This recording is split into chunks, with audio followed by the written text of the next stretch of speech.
그 다음에 이제 적격증명까지 봤고요. 이제 세 번째, 그 챙겨야 되는 것들을 잘 챙기자라는 얘기를 드리는데, 뭐냐면 이제 평소에 사업을 하면서 그 작은 비용이라고 생각해가지고 그 그냥 무심코 지나치기 쉬운 건데, 이것들을 좀 잘 챙겨 놓으면 그 세금 줄이는데 굉장히 큰 도움이 되는 그 경우들 몇 가지를 좀 소개하고 어떻게 해야 되는지 그 방법까지 좀 말씀을 드릴 건데, 일단 첫 번째는 뭐냐면 많이들 아시겠지만 고지서 문제가 있거든요. 그러니까 뭐 관리비나 전기요금, 수도요금, 그리고 가스요금, 뭐 인터넷, 그다음에 전화요금, 뭐 이런 것들이 있어요. 그래서 이제 이런 요금들을 고지서를 받아가지고 납부를 하게 되면 그것만으로도 소득세 쪽에서는 비용 처리가 가능한데, 여기에 사업자 등록번호가 기재된 세금 계산서 용도로 받으면 부가가치세, 거기에 이제 포함되어 있는 부가가치세도 매입세 공제를 받을 수 있으니까 이제 그거를 좀 잘 챙기시면 도움이 되거든요. 그래서 이제 이런 것들을 그 세금계산서 용도로 받으시는 방법은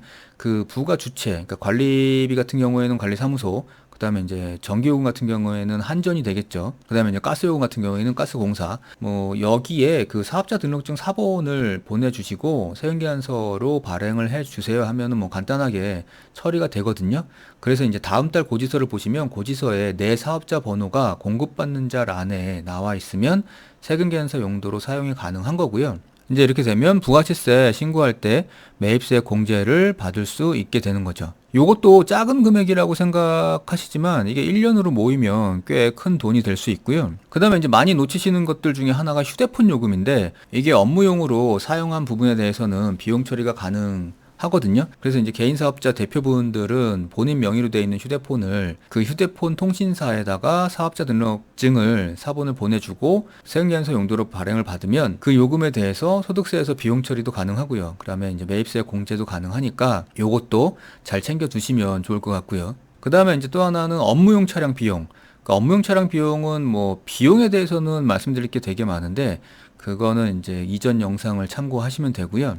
지금 말씀드리는 건 뭐냐면 그 본인이 타고 계시는 개인 명의의 자동차가 있는데, 이게 지금 개인 명의이다 보니까 사업하고는 비용 처리를 할 수 없다라고 생각을 하셔가지고 아예 이 사업의 비용으로 넣으실 생각 자체를 안 하시는 분들이 꽤 계세요.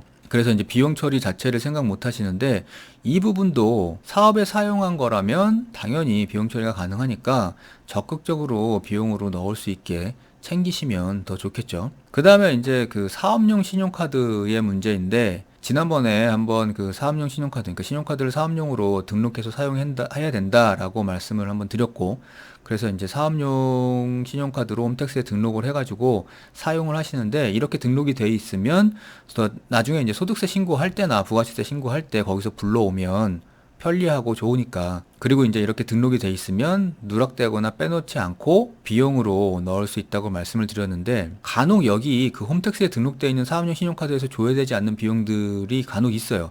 그러니까 뭐냐면 해외에서 뭔가를 사왔을 때, 그러니까 뭐 샘플이나 물건이나 뭐 이런 것들을 사오거나 해외에서 사용을 하게 되면 그 부분은 홈택스에서 조회가 안 될 때가 있거든요. 하지만 사업상 해외에서 사용을 하는 경우도 많기 때문에 그 부분을 그냥 그 사업용 신용카드가 등록돼 있으니까 그 자체만 불러와서 사용을 하게 되면 아마 누락이 되게 되는 거죠. 그래서 이제 소득세 때 비용, 그러니까 부가가치세에서 매입세액 공제할 때는 해외에서 사용분은 공제가 안 되기 때문에 당연히 부가가치세 쪽에서는 빠지더라도 소득세에서는 비용 처리가 가능하니까 홈택스에서 신용카드 내역이 조회가 되지 않더라도 신용카드사나 이런 쪽에 자료를 요청하셔가지고 그 부분도 적극적으로 비용으로 넣으시면 이것도 세금을 줄이는데 굉장히 도움이 될 거고요. 그 샘플 얘기가 나와서 참고로 하나 말씀드리면, 그 요즘에 그 요런 것들을 많이 사용하시는 업종들이 있거든요. 그러니까 뭐 유튜브에서 뭐 리뷰 영상을 찍거나 아니면 그 스마트 스토어나 이런 쇼핑몰에 물건을 판매해 보려고 뭐 여러 가지 샘플들을 구입하는 경우들이 있어요. 근데 이제 결국에는 구입했다가 버려지는 경우들도 있잖아요. 그러니까 판매가 안 되고.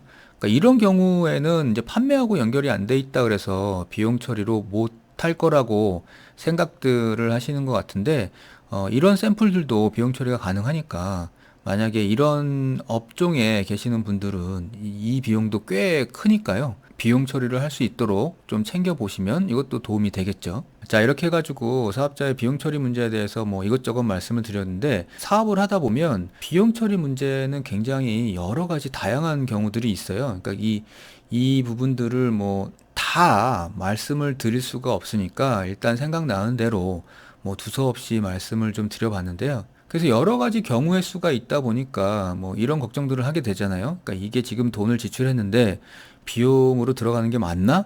만약에 안 되는데 내가 비용으로 넣으면 나중에 문제가 되지 않을까? 뭐 이런 걱정들을 많이 하시는데요. 그렇다고 그런 걱정이 든다고 무조건 비용 처리를 안 하는 게 맞다라고 생각하시는 것보다, 혹시 주변에 전문가가 있거나 아니면 세무대리인의 도움을 받고 계시는 분들은 그분들한테 한번 물어보시고 그리고 판단을 하시면 좋을 것 같고요. 그렇지 않다 그러면 뭐 여기 댓글로 물어보시면 제가 최대한 답변을 드리니까 웬만하면 적극적으로 비용 처리를 하셔서 세금을 줄이시는 데 좀 도움이 됐으면 좋겠습니다. 자, 오늘 시간 마치겠습니다. 감사합니다.